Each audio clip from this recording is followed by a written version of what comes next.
She starts in a very different place than she ends. And I think that where she starts isn't mean or evil.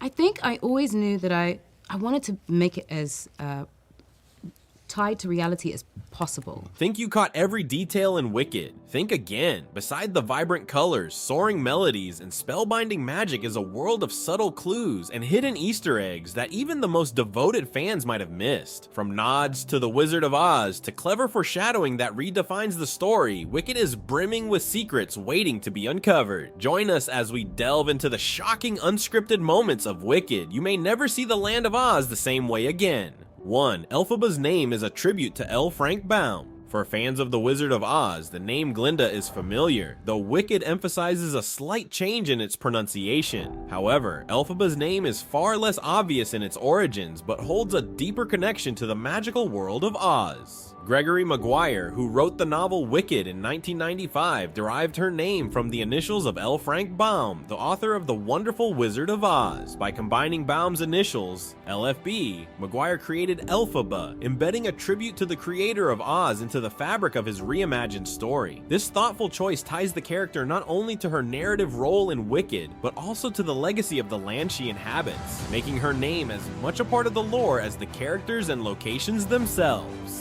2. A vintage Universal logo to set the scene. The opening moments of Wicked are a carefully crafted blend of nostalgia and foreshadowing. Instead of the modern Universal Studios logo, viewers are greeted with a vintage version reminiscent of the one that appeared before the 1939 adaptation of The Wizard of Oz. This stylistic choice immediately transports audiences into the past, connecting Wicked to the beloved classic. Similarly, after the film's first song, No One Mourns the Wicked, the title card appears in a font and design that mirrors the opening credits of the original movie. These subtle details are more than stylistic flourishes. They serve as visual cues to ground Wicked in the larger Oz cinematic universe while honoring the iconic film that introduced the world to Dorothy and her adventures.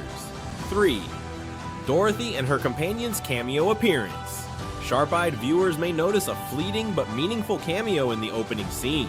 As the camera pans across the Land of Oz, 4 unmistakable silhouettes can be seen: Dorothy, the Tin Man, the Scarecrow, and the Cowardly Lion. Their presence is brief but significant, hinting at their importance in the unfolding story. Since this scene takes place later in the timeline than the events of Wicked Part 1, their inclusion teases the connection between this adaptation and The Wizard of Oz. Fans familiar with the original story may also pick up on clues scattered throughout the film that link these characters to their origins in Baum's work, enriching the narrative with layered storytelling. 4. Nods to Somewhere Over the Rainbow. The iconic song Somewhere Over the Rainbow, immortalized by Judy Garland, is woven into Wicked through both visual and musical references. One of the most striking nods comes in the form of the vibrant tulip fields of Oz, which were meticulously planted with over 9 million flowers in every color of the rainbow. This breathtaking display not only captures the magic of Oz, but also pays homage to the themes of hope and wonder central to Garland's performance.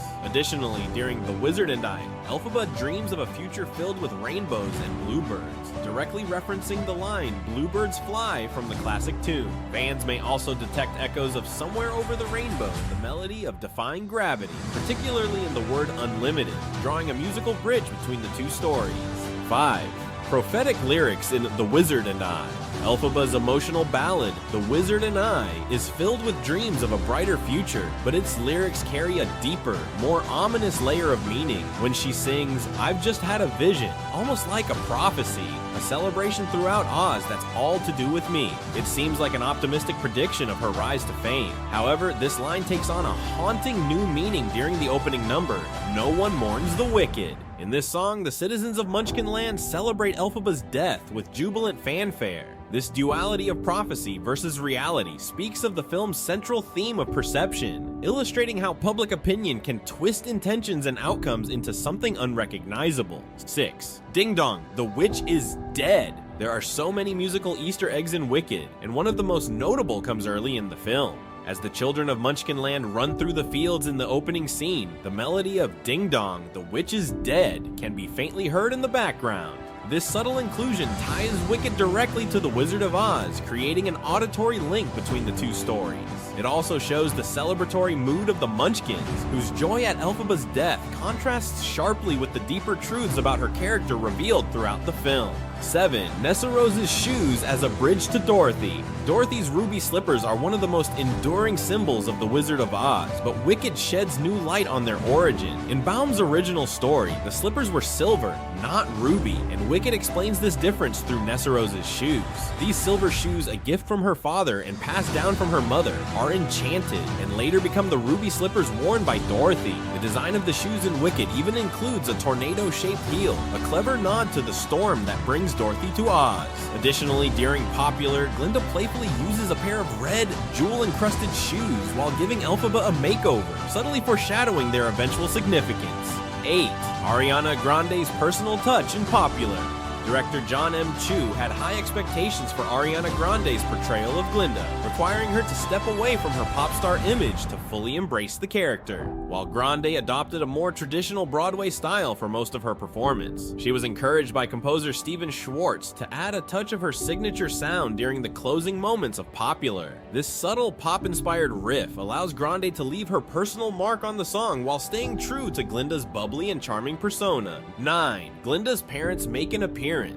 In the original Broadway production of Wicked, Glenda's parents are never seen, only referenced in her letter during What Is This Feeling with the line, "Dearest Momsy and Popsicle." However, the film adaptation brings them to life with a brief but notable appearance. Glenda's mother is played by Alice Fearn, a standout West End performer who previously portrayed Elphaba in the London production of the musical. This casting adds depth to the character's backstory while paying tribute to the musical's legacy. 10. Memorable cameos in Emerald City. Fans of Wicked and its original cast will be thrilled to spot two particularly exciting cameos. Idina Menzel and Kristen Chenoweth, who originated the roles of Elphaba and Glenda on Broadway, make a surprise appearance during the One Short Day number. Their presence is further shown by a new musical moment crafted specifically for them, offering a nostalgic nod to their groundbreaking performances. But these aren't the only familiar faces. Composer Stephen Schwartz steps into the role of a guard, ushering Elphaba and Glenda to meet the wizard in the Emerald City. Joining him is Winnie Holtzman, the lyricist behind the original musical, who plays a citizen praising the wizard's supposed wisdom in handling the Grimmery. 11. Madame Moribel's connection to the weather. When Elphaba receives her invitation to meet the wizard, rain begins to fall. Madame Moribel, ever the opportunist, pulls out an umbrella and advises her, "You mustn't get wet. Not when you're on the brink of greatness." This line serves as a double hint. First, it nods to the infamous vulnerability of the Wicked Witch of the West being melted by water, as famously depicted in The Wizard of Oz when Dorothy splashes her with a bucket. The second clue lies in Madame Moribel's mysterious ability to manipulate the weather. In the climactic defying gravity scene, the skies turn stormy, which may not be Elphaba's doing at all, but another act of interference by Moribel. This subtle detail adds to Moribel's character and hints at her influence on Elphaba's rise and fall. 12. The shadow of the Wicked Witch. One of the film's most subtle yet powerful moments comes during a private lesson with Madame Moribel. As Elphaba struggles to lift a coin using her magical abilities, her frustration causes her to raise her hands dramatically. At that moment, her shadow falls across her textbook, forming a silhouette that eerily mirrors the iconic profile of the Wicked Witch of the West from the 1939 movie. This visual nod was a reminder of Elphaba's eventual transformation, tying her journey to the imagery ingrained in audiences' memories. 13. A hidden history of animals in Oz. In a tense university scene, Elphaba loses control of her powers while defending her sister, Nessa Rose. The resulting chaos causes a plaque on the wall to fall and shatter, revealing a hidden depiction beneath it. The image shows animals who played a pivotal role in founding the school, contrasting sharply with the large, smiling portrait of the wizard above it. This discovery foreshadows the wizard's efforts to erase the contributions of animals from Oz's history, a theme explored throughout the story. It's a small but important detail that shows the wizard's manipulative nature and the injustice Elphaba fights against. 14. A familiar bicycle ride. Elphaba and Fiyero share a tender and playful moment riding bicycles with a rescued lion cub in a basket. This scene pays homage to Margaret Hamilton's portrayal of the Wicked Witch of the West in The Wizard of Oz.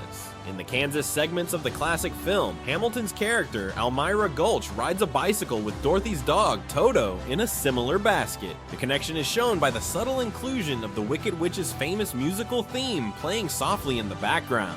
And there you have it, just a few of the hidden gems tucked away in Wicked. Which of them was your favorite hidden detail? Did we miss one you spotted? Let us know in the comments below.